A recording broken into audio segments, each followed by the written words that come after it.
being successful in our endeavors. She is committed to building strong relationships and ensuring all voices are heard. She is a trailblazer, thoughtful, inspirational, and she is our 49th Vice President. She is the true definition of service. And now, it is my honor to introduce the first woman to be elected Vice President of the United States, Kamala Harris.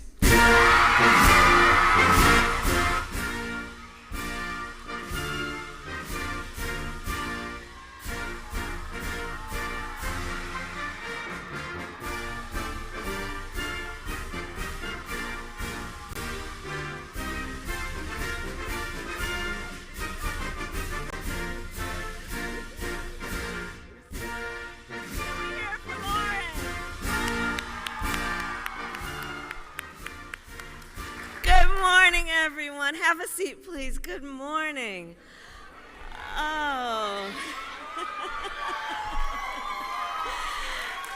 I just love seeing all of our young leaders. You know, when I look out at all of you, I know and I feel so strongly the future of our country is bright. It is bright because of all of you. And I want to thank Lauren for her kind words and her commitment to your community, Lauren, and for the example you are setting. It is so good to see all of you. So, well, you know what? So let me start with just what has happened actually yesterday before I begin my other comments about the horrific shooting yesterday in Madison, Wisconsin. Of course, it's another school shooting. Another community being torn apart by gun violence. And of course, our nation mourns for those who were killed, and we pray for the recovery of those who were injured and for the entire community. But look, as we hold our loved ones close this holiday season, we as a nation must renew our commitment to end the horror of gun violence, both mass shootings and everyday gun violence that touches so many communities in our nation. We must end it, and we must be committed to have the courage to know that solutions are in hand, but we need elected leaders to have the courage to step up and do the right thing.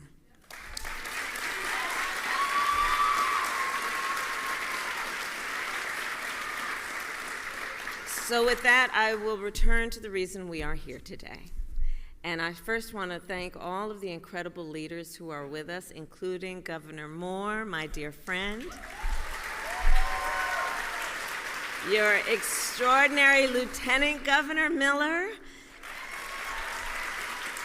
and someone I have worked with and known for so many years, your Senator-elect, Also Brooks.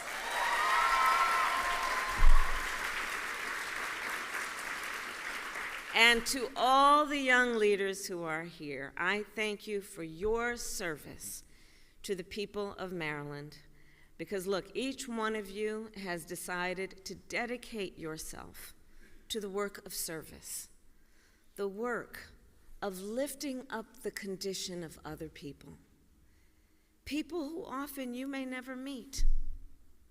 The work you do in service will affect people who for the most part will never know your names. But their lives, because of your work and your dedication, will forever be touched in a positive way. You know, I do believe that public service is a noble calling. It is noble work.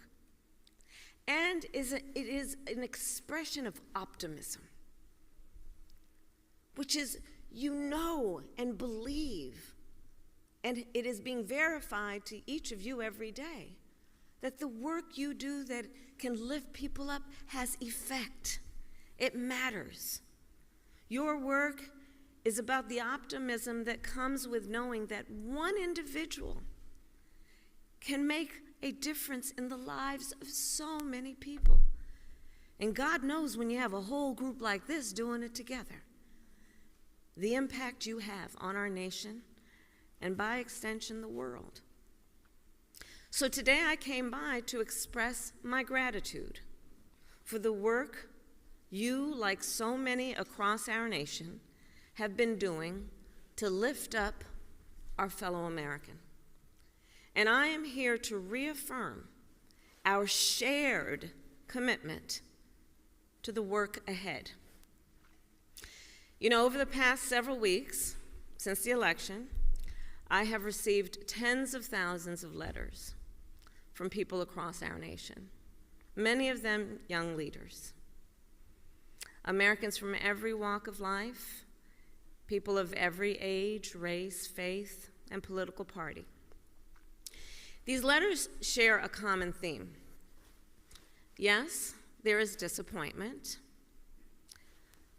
but there is also resolve for the future.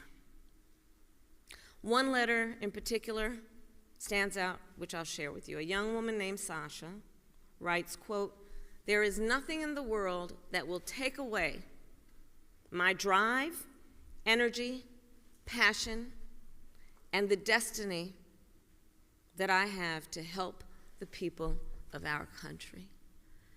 And I think any one of you, as Sasha, could be, right? Nothing's going to take away that drive, that passion, that energy, that commitment. So Sasha, like all of you, inspire me. Young people who are rightly impatient for change. I love that about you. Impatient for change. Who will not let anyone or any circumstance defeat your spirit or your sense of purpose. You will not allow your spirit or your sense of purpose to be defeated. You who have, I think, by your actions adopted some advice my mother gave me a long time ago. She would say to me, "Kamala, don't just complain about what is wrong, do something about it. Make it right." That's a life you all are living. You reflect the best of the America I have seen, be it during the campaign, during my 4 years as vice president, and throughout my life. An America where we recognize that we are all in this together, that no matter our background, we share the same dreams, aspirations, and ambitions for ourselves and our family. That we all have so much more in common than what separates us. That is our knowledge. An America where we are guided by the ideals that have always defined us when we are at our best. Dignity and decency, fairness, freedom, and opportunity for all. An America where we recognize that the true measure of the strength of a leader is not based on who you beat down, it's based on who you lift up.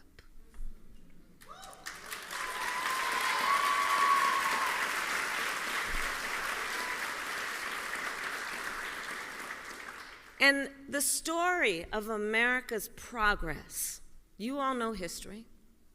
The story of America's progress, when we have made progress, in many ways is the story of people who stayed true to their ideals, even in the face of difficulty. The story of Americans who, yes, faced disappointment, but did not grow weary. Did not grow weary. Who faced setbacks, but did not give up. People who refused to let the light of America's promise dim or burn out in moments of challenge. The movements for civil rights, women's rights, workers' rights, the United States of America itself would never have come to be if people had given up their cause after a court case or a battle or an election did not go their way. What Sasha wrote and what we here know is that in moments like this, the true test of our character is how resilient and persistent we are to pursue the future that we all can see. The true test of our commitment is whether, in the face of an obstacle, do we throw up our hands or do we roll up our sleeves? And as we approach,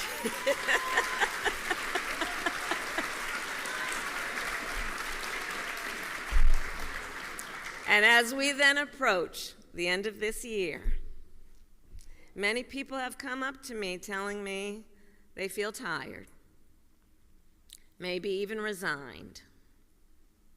Folks who have said to me that they're not sure whether they have the strength, much less the desire, to stay in the fight. But let me be very clear. No one can walk away. No one can walk away. We must stay in the fight. Every one of us, including the fight for an economy that works not just for those at the top, but for working people, for all Americans. The fight to make sure everyone has a fair shot to pursue their ambitions. The fight for our ideals, including the equality among us, the freedoms to which we are entitled, the dignity that we possess and is possessed by every one of us. So we must stay in the fight, because that is the responsibility, in my opinion, that comes with the privilege of being an American. And that responsibility has always then fueled the American experiment. In our country, you see, the recognition that we are all created equal with certain fundamental rights and freedoms, the belief that here in our country anything is possible, the promise of America itself is a powerful yet fragile idea. Powerful because it has inspired billions of people and made it possible for us to become the strongest, most prosperous nation in the world. Yet fragile, because that idea is only as strong as our willingness to fight for it. Only as strong as our faith that we, the people, are the ones who make it real. So I will say this as we close out this year. I ask of you this, that those here and anyone watching, that you will not walk away, that you will stay true to your spirit and your sense of purpose, that you will continue to fight for the promise of America. And I ask you to remember the context in which you exist. Yeah, I did that.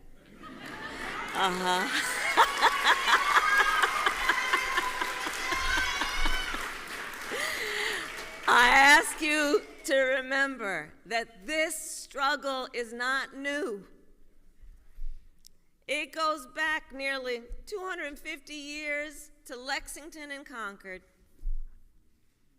Generation after generation, it has been driven by those who love our country, cherish its ideals, and refuse to sit passive while our ideals are under assault.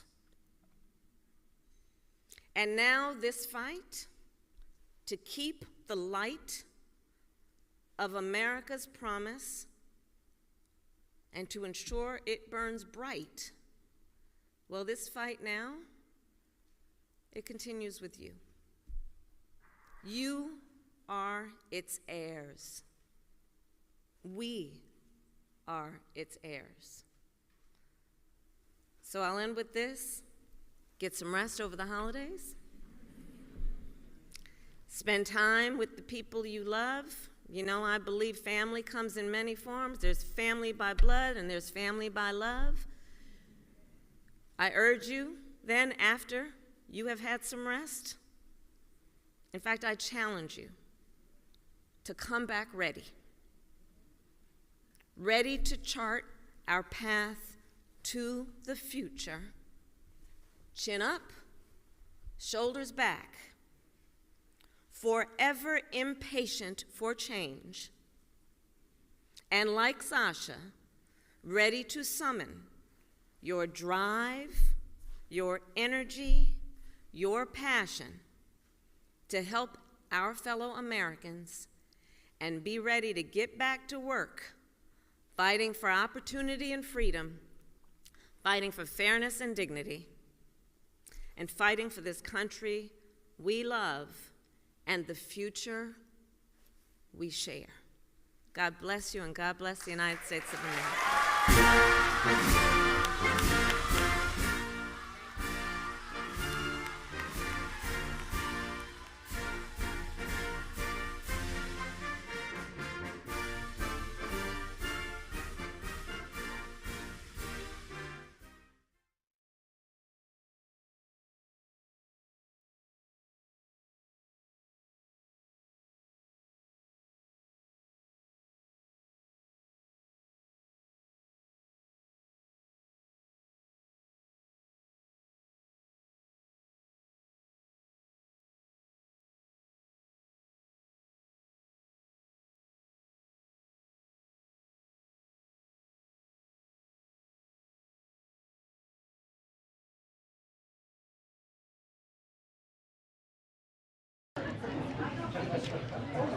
Oh, wow. Hello, everybody. Good afternoon. So much excitement. I know it's the Fed chair meeting, right? I know. We got Bloomberg. Dees, I mean, yeah. Forget about me. I know, it's not about me. Okay, so today on the final day of Asian American, Native Hawaiian, and Pacific Islander Heritage Month, I'm excited to welcome some special guests to the briefing room today, pop phenoms BTS. Woohoo! While many of you may know BTS as Grammy-nominated international icons, they also play an important role as youth ambassadors, promoting a message of respect and positivity. After this briefing, they will join President Biden in a discussion about Asian inclusion, representation, and diversity, as well as addressing an anti-Asian hate crimes and discrimination. As many of you know, the president has led a historic whole-of-government approach to combat racism, xenophobia, and intolerance facing ANHPI communities. Beginning his first week in office when he issued a presidential memorandum leveraging the power of the federal government to stand against this hate. The president also signed the COVID-19 Hate Crimes Act into law, signed an executive order to reestablish the White House Initiative on Asian Americans, Native Hawaiians, and Pacific Islanders, and funded critical research to prevent and address xenophobia against AA and NHPI communities. So without further ado, I will let the band take it from here. They're gonna each speak. We have an interpreter somewhere here. There you go. Good to see you. So they'll each speak first, and then the interpreter will come back up and interpret what they just said. They're not going to take any questions. They're just going to come here and give some words, and then we'll start the briefing. Thank you. Go ahead, Jess. Thank you, Karine, for your kind words. And hi, we're BTS. And it is a great honor to be invited to the White House today to discuss the important issues of anti-Asian hate crimes, Asian inclusion, and diversity.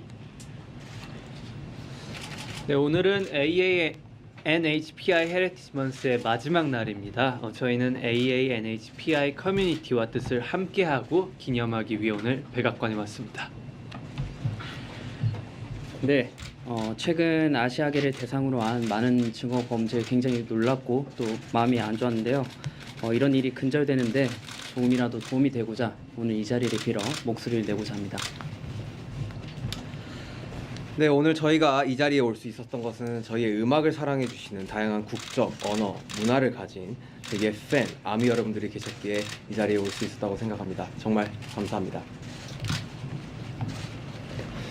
네, 한국인의 음악이 서로 다른 언어와 문화를 넘어서 전 세계 많은 분들께 닿을 수 있다는 게 아직까지도 좀 신기하고 근데 신기한 것 같습니다.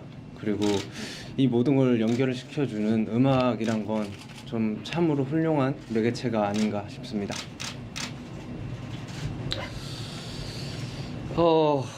나와 다르다고 그것은 잘못된 일이 아닙니다. 옳고 그름이 아닌 다름을 인정하는 것으로부터 평등은 시작된다고 생각합니다. 네, 우리는 모두의 각자의 역사를 가지고 있습니다. 오늘 한 사람 한 사람이 의미 있는 존재로서 서로 존중하고 이해하기 위한 또 한 걸음이 되기를 바랍니다. And lastly, we thank President Biden and the White House for giving this important opportunity to speak about the important causes, remind ourselves of what we can do as artists. Once again, thank you very much. I'll provide an interpretation in Korean and English. 우리말과 영어로 통역 간략하게 전달드리겠습니다. 남준 씨는 친절한 소개 감사합니다. 방탄소년단입니다. 오늘 백악관에 초청받아서 반아시아계 혐오 범죄 그리고 아시아계 포용 그리고 다양성에 대해 논의하는 자리를 가지게 되어 정말 큰 영광입니다. Jun said today is the last day of the AANHPI Heritage Month. We joined the White House to stand with the AANHPI community and to celebrate. Jimmy said we were devastated by the recent surge of hate crimes, including Asian American hate crimes. To put a stop on this and support the cause, we'd like to take this opportunity to voice ourselves once again. Job said we are here today thanks to our army, our fans worldwide, who have different nationalities and cultures and use different languages. We are truly and always grateful. Jungkook said we still feel surprised that music created by South Korean artists reaches so many people around the world, transcending languages and cultural barriers. We believe music is always an amazing and wonderful unifier of all things. Shiga said it's not wrong to be different. I think equality begins when we open up and embrace all of our differences. V said everyone has their own history. We hope today is one step forward to respecting and understanding each and every one as a valuable person. 마지막으로 남준 씨가 중요한 문제에 대해 함께 이야기하고 우리가 아티스트로서 무엇을 할 수 있는지 생각할 기회를 만들어 주신 바이든 대통령님과 백악관에 감사드립니다. 감사합니다. What does it mean to you to come to the White House? We're gonna go. They're not gonna take any questions, but thank you so much, guys. Thank you. Thank you, guys. Thank you. Thank you. Thank you, guys. Thank you. BTS 화이팅! 감사합니다. Thank you, guys. Thank you. Oh. All right. Okay. Yeah. Brian, I don't know how you're gonna. Okay. I don't know. I'm excited to hear what Brian has to say. Okay. Next up, we have Brian Dees, our Director of National Economic Council, who just came out of the meeting with the President and the Fed Chair and Secretary Yellen, and so he is joining us today. So thank you, Brian, for making the time. Okay.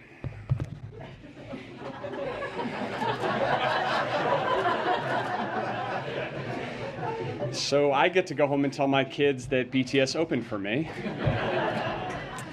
I did not expect that when I woke up this morning. And I know that you're all here to talk about trimmed mean inflation, and you're as excited about that as you are for them. So thank you for hanging in here. I just wanted to provide a little bit of context to the economic focus of the day. As you all know, the President just concluded a meeting with Chair Powell, along with Secretary Yellen and myself. It was a very constructive meeting focused on the outlook for the U.S. and the global economy. And I won't go into detail of the private meeting other than to reinforce that the President underscored to Chair Powell in the meeting what he has underscored consistently, including today, that he respects the independence of the Federal Reserve and will provide the Federal Reserve the space and the independence that it needs to tackle inflation. Also today, the President published a op-ed in the Wall Street Journal, and I will just give you a little bit of context for that piece and how we are thinking about economic priorities here. So 4 quick points. The first point is there is no question that the global economy right now faces a range of significant challenges. Inflation is first among them. It is a global challenge. We learned, for example, today that inflation in the euro area hit an annual rate of 8.1%. And it is a challenge that the President understands is hitting American families and creating anxiety and also economic hardship. As he said, he gets this. The second point is that as the President is making fighting inflation his top economic priority, it is really important that we recognize that we can take on inflation from a position of relative economic strength. That is true if we look in the global context. Few countries are better positioned than the United States to make this transition and navigate this transition that the President talked about today from historically strong recovery to more stable, resilient growth. If you look, the reason why we have those economic strengths is the strength of our recovery, the historically unique strength of our recovery. At the center of that is the labor market. You all know the statistics. I won't belabor them, but suffice it to say we have the strongest labor market in modern history, which is not only creating job opportunities to move into new careers with better pay for millions of Americans, but it is also pulling more people into the labor force. And in fact, we've seen the most rapid labor force participation rebound among prime age workers of any of the last 4 recoveries. And we're also seeing that in terms of the strength of household balance sheets as well. Savings is up, debt is down, bankruptcy filings remain near pre-pandemic lows. Eviction filings are 30% below their pre-pandemic levels. All of these are sources of economic strength from which we can now focus on bringing prices down. The third point, this was an important piece of this, which is that the President's talking about this transition and growth. As we move through this transition, our economic growth should look different than it has in the historic recovery phase. We've run this first leg of the race at a very rapid clip. That has put us in this strong position relative to our peers. But this is a marathon, and we have to move and shift to stable, resilient growth. And that's why the President's outlining the plan that he wrote about today, which is something that he has been focused on here for some time now. Core to that are the 3 elements that he flagged. The first is nominating quality people to the Federal Reserve. He has done that. He got an opportunity to speak with Chair Powell today. Strong incredibly credentialed bipartisan group, and we are hopeful that the Senate will move to confirm the last of his nominees, Michael Barr, without delay, and giving the Fed the independence to operate, which is critically important, particularly at a moment where inflation is elevated, but cannot be taken for granted, which is why the president is reinforcing it publicly today. The second is lowering costs. How can we make things more affordable for typical families during this transition period? And the third is lowering the federal deficit, which will help to ease price pressures in the economy. That is, on those second and third, that is the focus, the president's economic focus, the focus of our economic team. Many things, many of the steps therein are things that we can do on our own with executive action. There are also places where we need Congress's help and to work with Congress. But that is our overarching focus when it comes to the economy right now. So that is the context I want to provide. Happy to do whatever Karine tells me to do. Brian, one thing that one trade-off to fighting inflation may be a change in the unemployment levels. What level of increase in unemployment does the White House see as acceptable in order to obtain lower inflation? Well, I think that one of the things about this transition, and we are in this transition, one of the things about having the strength of the labor market recovery that we have had to date is that we are uniquely well positioned to actually move toward more stable labor market gains or gains more consistent with periods where we have had this level of unemployment in the past. And we can actually take on inflation without having to sacrifice all of those gains. And so you see that, for example, in the high rate of available jobs per worker. That can, and you've seen that start to moderate somewhat. So one of the ways that, for example, businesses can reduce their demand if that is necessary is to bring down the number of open jobs they have available. But that is, I think that the bottom line is we have a very strong labor market. And that is not only a source of strength for millions of people who are getting jobs or getting jobs at higher wages, it has helped to strengthen household and family balance sheets as well. So part of the reason why we have seen savings elevated and we have seen credit card payments and other debt service payments come down to historically low levels is because of the strength of the labor market. So that positions us relatively well going into this period of transition. Just one follow-up. The president emphasized, and you just emphasized, his respect for the Fed's independence. Is he happy with what the Fed is doing?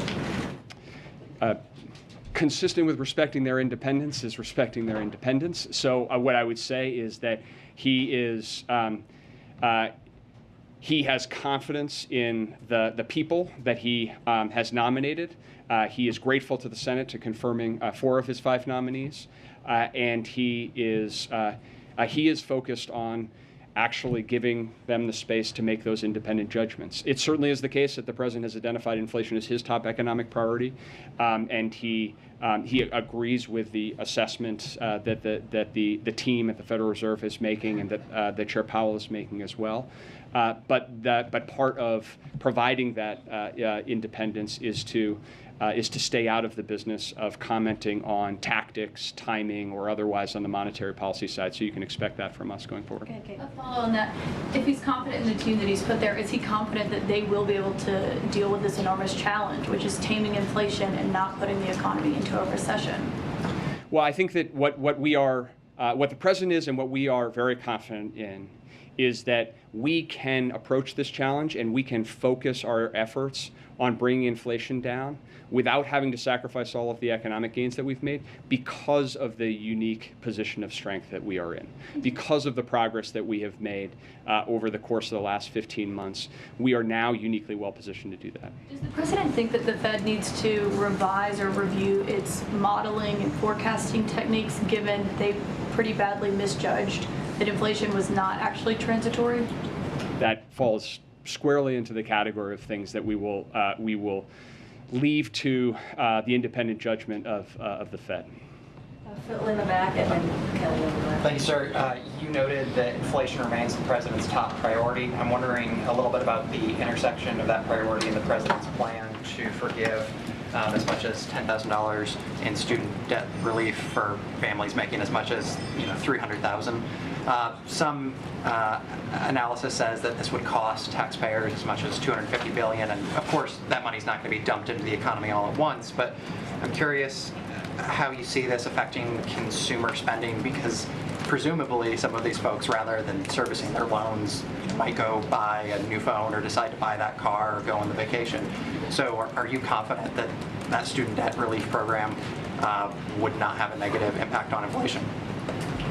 Yeah, so I'd say a couple things of that. The first is that notwithstanding some of the reporting, the president hasn't made any decision on that policy, and so I won't get ahead of any decision or any particular program or plan that has been speculated about. Broadly speaking, if you look at those who hold student debt, principally people who went to public colleges, principally people who, when they were going to college, had 2/3 of which their family income was less than $50,000 per year, and many of whom are struggling economically in a position of having to repay that debt. When you look at the question of the macroeconomic impact, I would say two things. One is it is a function of a number of those policy design parameters, including the repayment. So today there is a moratorium on repayment of student loans, and so the resumption of payments would interact with any potential debt cancellation from a macroeconomic perspective, number one. And number two, if you look at the impact of almost any proposal, because of the point that you made, notwithstanding the